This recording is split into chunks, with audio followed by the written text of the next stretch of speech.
तो थंडरबोल्ट्स के post credit scene से ये तो क्लियर है कि अब मार्वल सिनेमैटिक यूनिवर्स में दो एवेंजर्स टीम है। एक थंडरबोल्ट्स जिन्हें वैल ने न्यू एवेंजर्स बनाया है, जो कि एक government sponsored super hero team है। फिर है कैप्टन अमेरिका सैम विल्सन की एवेंजर्स टीम, जो कि सैम ने captain America brave new world में रॉस के रेड हल्क से भिड़ने के बाद बनाई। अब ये दोनों टीम सबके सामने आएगी मार्वल सिनेमैटिक यूनिवर्स की सबसे बड़ी मुसीबत इनकर्जन के साथ। तो इन दोनों टीम्स का क्या मतलब है, इन दोनों टीम्स में कौन कौन है और इस पूरी मल्टीवर्स की तबाही में ये सब कहां फिट हो रहे हैं, और वो लोग भी जो फैंटास्टिक फोर के शिप में आए थंडरबोल्ट्स के पोस्ट क्रेडिट सीन में। तो चलिए सबके बारे में डिटेल में बात करते हैं। तो सबसे पहले बात करते हैं इन दो एवेंजर्स टीम के होने का क्या मतलब है। अगर आपको याद हो तो कैप्टन अमेरिका सिविल वॉर के बाद भी एवेंजर्स दो हिस्सों में बट गए थे, जहां जब थैनोस आया तो उसने अर्थ पर अलग टीम का सामना किया और स्पेस में अलग एवेंजर्स टीम का। अब मार्वल कॉमिक्स में तो ऐसा बहुत बार हुआ है, एवेंजर्स टीम कई बार दो हिस्सों में बट चुकी है, हर बार अलग अलग रीजंस की वजह से। यहाँ तक कि कॉमिक्स में जब सीक्रेट वॉर शुरू हुआ था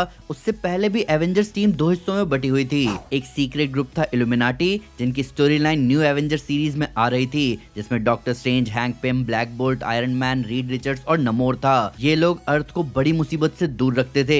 फिर कैप्टन अमेरिका की एवेंजर्स टीम थी, जो कि इल्यूमिनाटी को ढूंढ रही थी, क्योंकि उन्हें उनका इनकर्जन हैंडल करने का तरीका सही नहीं लगा। इस टीम में कई नए सुपर हीरोज थे। इसी एवेंजर्स टीम से मल्टीवर्सल एवेंजर्स निकलकर सामने आए, वो टीम जो कैप्टन अमेरिका का साथ ना देकर मल्टीवर्स की बर्बादी की जड़ तक पहुंचना चाहते थे।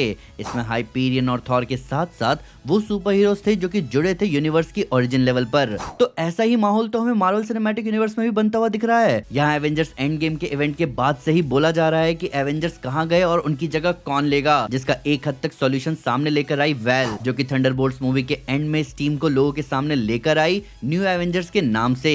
फिर जब हमें थंडरबोल्ट्स के पोस्ट क्रेडिट सीन में पता चला कि सैम विल्सन भी अपनी एवेंजर्स की टीम बना रहा है, जिसके बारे में हमें अच्छी खासी डिटेल पता चली है फिलहाल सामने आए कुछ कास्ट मेंबर्स के फोटो से। प्लस सैम विल्सन के पास एवेंजर्स नाम का कॉपीराइट भी है। अब देखो, आप लोग सोच रहे होंगे कि एवेंजर्स एंड गेम के एंड में सभी सुपर हीरोज तो एवेंजर्स बन गए थे, तो अभी ये भेदभाव क्यों हो रहा है। तो इसका एक रीजन ये है कि एवेंजर्स नाम कोई ऐसा वैसा नाम नहीं है। इसके पीछे कैप्टन अमेरिका स्टीव रॉजर्स के विचार हैं, एक सेल्फलेसनेस है, और अभी जो प्रॉब्लम मार्वल में आने वाली है वो इन्हीं विचारों का टेस्ट है। इनकर्जन में दो अर्थ आपस में टकराने वाले हैं, जिनमें दोनों अर्थ पर करोड़ों लोग रहते हैं। मैंने आपको मेरी फेज 6 एक्सप्लेन वीडियो में बहुत डिटेल में बताया है कि इनकर्जन में दो अर्थ आपस में टकराते हैं। अब मार्वल सिनेमैटिक यूनिवर्स यानी एमसीयू में रूल थोड़ा अलग हो सकता है, पर इसके पीछे का आइडिया वही रहेगा, मारो या मरो। कैप्टन अमेरिका सैम विल्सन को मैं ऐसा करते नहीं देख सकता कि वो अपने अर्थ को बचाने के लिए दूसरे अर्थ को बर्बाद कर दे, पर मैं यहाँ न्यू एवेंजर्स को ऐसा करते हुए बहुत आराम से देख सकता हूँ। इन लोगों ने बेशक अपने अंदर के डीमन से लड़ाई जीती है, पर इसका मतलब ये नहीं है कि ये एक दिन में ही अपने काम करने का तरीका बदल लेंगे।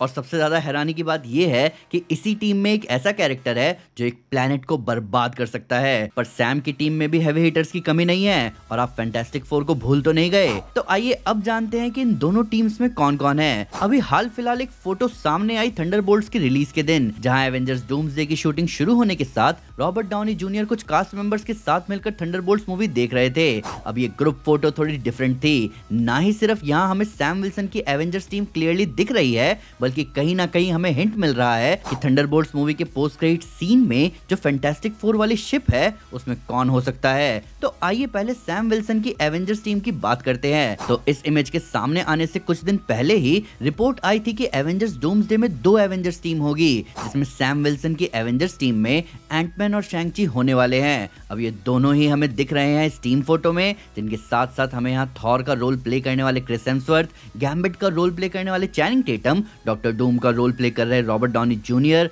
द थिंग यानी बेन ग्रिम का रोल प्ले करने वाले इबॉन मॉस बैकरैक, सू स्टॉर्म का रोल प्ले करने वाली वेनेसा कर्बी, वकांडा का करंट राजा अंबाकू का रोल प्ले करने वाले विंस्टन ड्यूक भी हमें यहाँ दिख रहे हैं। अब इससे हम इतना समझ सकते हैं कि सैम विल्सन की एवेंजर्स टीम में थॉर, शैंग-ची, एंटमैन और अंबाकू है, जो कि एक सॉलिड टीम है, जहां थॉर जैसा हेवी हिटर है। यहाँ इन सब के ऊपर सैम को दो पावरफुल नेशंस का सपोर्ट भी है, जो कि है एसगार्ड और वकांडा। अब ये सपोर्ट बहुत हेवी सपोर्ट है। हालांकि हम सबका सवाल ये होना चाहिए कि यहाँ चैनिंग टेटम क्या कर रहे हैं। चैनिंग टेटम के गैम्बिट से हम मिले थे डेडपुल एंड वुल्वरीन मूवी में, जहां मूवी में तो डेडपुल एंड वुल्वरीन चले गए थे डेडपुल के यूनिवर्स में, और मूवी के एंड में डेडपुल ने हंटर B-15 से कहा था कि उसके बाकी दोस्त जो हैं वॉइड में उन्हें उनकी दुनिया में भेज दे। पर प्रॉब्लम यहाँ ये है कि जहां ब्लेड, इलेक्ट्रा और X-23 की अपनी अपनी दुनिया है, गैम्बिट की कोई दुनिया नहीं है। इसीलिए वो मूवी में बोलता भी है कि उसे लगता है कि वो वॉइड में ही पैदा हुआ था। मैंने आपको डेडपुल एंड वुल्वरीन मूवी के रिलीज के दौरान गैम्बिट प्रोजेक्ट के डेवलपमेंट हेल के बारे में बताया भी था, जहां डेडपुल एंड वुल्वरीन के रिलीज के बाद एक क्लिप भी सामने आई थी जहां वॉइड में गैम्बिट के सामने एक सॉर्सरर वाला पोर्टल खुलता है। अब गैम्बिट यहाँ सैम विल्सन की एवेंजर्स टीम के साथ है, तो इसका मतलब ये हो सकता है कि वो पोर्टल वोंग ने खोला हो और ले आया गैम्बिट को एवेंजर्स के पास, जिसका मतलब सैम विल्सन की एवेंजर्स टीम में मल्टीवर्सल एवेंजर्स फॉर्म होना शुरू हो चुके हैं। वहीं दूसरी टीम यानी न्यू एवेंजर्स टेक्निकली काम करती है अमेरिकन गवर्नमेंट के लिए। इनकी लीडर है ब्लैक विडो येलेना बेलोवा, यहाँ सपोर्ट में है winter soldier, red guardian, US agent, ghost, और इनके हैवी हिटर में है सेंट्री, जिसका बेशक खुद पर पूरा कंट्रोल ना हो पर ये सबसे जबरदस्त हैवी हिटर है, जो कि क्लियर करता है कि कोई भी इस टीम से भिड़ने की गलती नहीं कर सकता। इन सब के ऊपर मुझे लगता है कि अमेरिकन गवर्नमेंट इस टीम में और भी लोगों को ऐड करेगी, जैसे रेड हल्क, अबोमिनेशन और जीमो। पर इनके अलावा अभी और भी लोग हैं जो इन दोनों टीम में से किसी के भी साथ जुड़ सकते हैं। हमें सैम विल्सन की टीम के साथ सू स्टॉर्म और बेन ग्रिम भी दिख रहे हैं फैंटास्टिक फोर टीम से।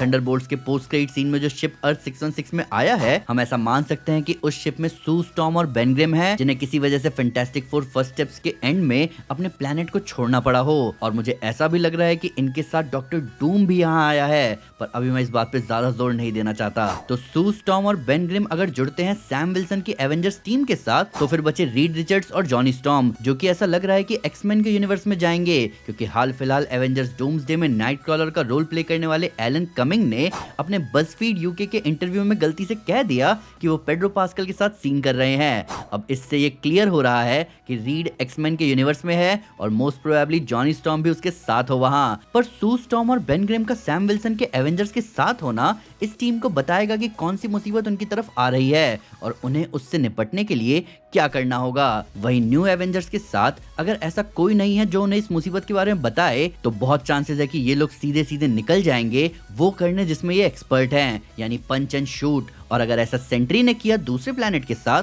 तो वो प्लैनेट नहीं बचेगा।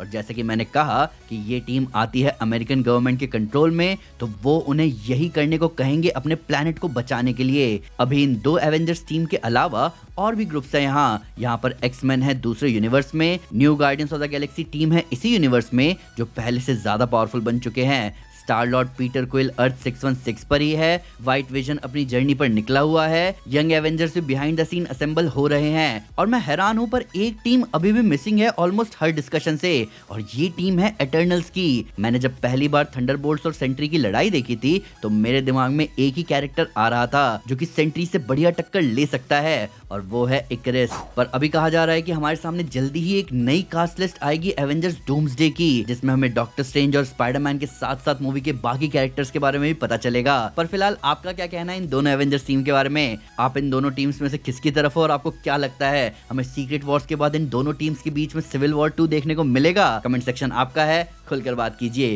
वीडियो अच्छी लगी तो लाइक जरूर करें और चैनल को सब्सक्राइब करना ना भूलें। साथ ही साथ एक स्टेप आगे आकर अपने फेवरेट चैनल को सपोर्ट करें मेंबरशिप लेकर। Thank you guys, this is Aman Sinha and you are super super. Piece.